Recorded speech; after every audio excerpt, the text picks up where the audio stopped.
આજે આપણે પાણી વગર જ કે પછી કુકર કે પછી ઓવન વગર જ આપણે શક્કરિયાને બાફવાની એક નવી જ રીત લાવ્યા છીએ। આ રીતે તમે શક્કરિયા બાફશો તો શક્કરિયા ફીકા પડતા નથી અને એકદમ મીઠા લાગે છે, તેનો ટેસ્ટ જળવાઈ રહે છે। તો એના માટે 500 ગ્રામ જેટલા મેં શક્કરિયા લીધા છે। શક્કરિયાને 2 પાણીથી ધોઈ લીધા છે। હવે આ રીતની આપણે એક તવો લેવાનો છે। તવાને આપણે આ રીતે ઘીથી ગ્રીસ કરી લેવાનો છે। અહીંયા તમારી પાસે રોટલી કે પછી ઢોસાનો કોઈ પણ તવો હોય લોખંડનો તે પણ તમે લઈ શકો છો। તો તેલ આપણે ઘી લગાવી દીધું છે। પછી આપણે જે શક્કરિયા છે તેને ગોઠવી દેવાના છે। તો જે મોટી સાઈઝના હોય એને પહેલાં આપણે નીચે ગોઠવવાના છે।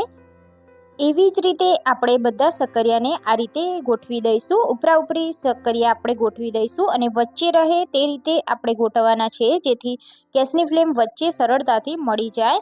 હવે આપણે બધા શક્કરિયાને આ રીતે ગોઠવી દીધા છે। શક્કરિયા ગોઠવાઈ જાય પછી આપણે થોડુંક એવું પાણી ઉપરથી છાંટી દેવાનું છે, જેથી આપણા શક્કરિયા નીચે તળિયે ચોંટી ના જાય અને બળી ના જાય। હવે આપણે આ રીતની મોટી તપેલી ઢાંકી દેવાની છે અને આપણે ગેસની ફ્લેમ એકદમ સ્લો રાખવાની છે અને આને આપણે થોડા બફાવા દેવાના છે। આ શક્કરિયા બફાતા 15 થી 20 મિનિટ જેટલો સમય લાગે છે। તો હવે આપણે 10-15 મિનિટ પછી આપણે ચેક કરીશું। તો વચ્ચે વચ્ચે આપણે ચેક કરવાનું છે। તો લગભગ 5 મિનિટ જેવું થઈ ગયું છે અને આપણે શક્કરિયા ચેક કરી લઈશું। તો આની આપણે સાઈડ ચેન્જ કરી દેવાની છે। તો હજી આપણા શક્કરિયા થોડા કાચા છે, એટલે આપણે નીચેના શક્કરિયાને ઉપર લાવી દેવાના છે અને ઉપરના છે એ નીચે જતા રહેશે। એ રીતે આપણે સાઈડ ચેન્જ કરી દેવાની છે। મેં શક્કરિયાની સાઈડ ચેન્જ કરી અને ફરીથી ઢાંકી 5 મિનિટ જેવું થવા દીધું છે।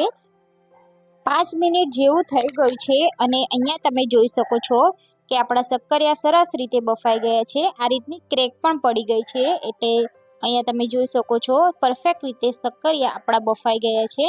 હવે આપણે ગેસની ફ્લેમને બંધ કરી દેવાની છે અને આપણે શક્કરિયાને નીચે ઉતારી લેવાના છે। અહીંયા તમે જોઈ શકો છો આપણા શક્કરિયા પરફેક્ટ રીતે બફાઈ ગયા છે। અહીંયા હું તમને શક્કરિયાને કટ કરી અને બતાવીશ તો ઇઝીલી કટ થઈ જાય છે અને આવી જ રીતે બધા શક્કરિયા સરસ રીતે બફાઈ ગયા છે। આ રીતે તમે શક્કરિયાને બાફશો તો શક્કરિયાનો ટેસ્ટ જળવાઈ રહે છે। ઘણીવાર શક્કરિયા બાફવાથી ફીકા પડી જતા હોય છે, પણ આ રીતે ક્યારેય પણ ફીકા નહીં પડે અને એકદમ ગળ્યા મીઠા લાગશે। તો તમે પણ આ રીતે એકવાર જરૂરથી ટ્રાય કરો અને તમને મારો વિડીયો ગમ્યો હોય તો વિડીયોને લાઇક અને શેર કરવાનું ભૂલતા નહીં। ચેનલને સબસ્ક્રાઈબ કરી દેજો।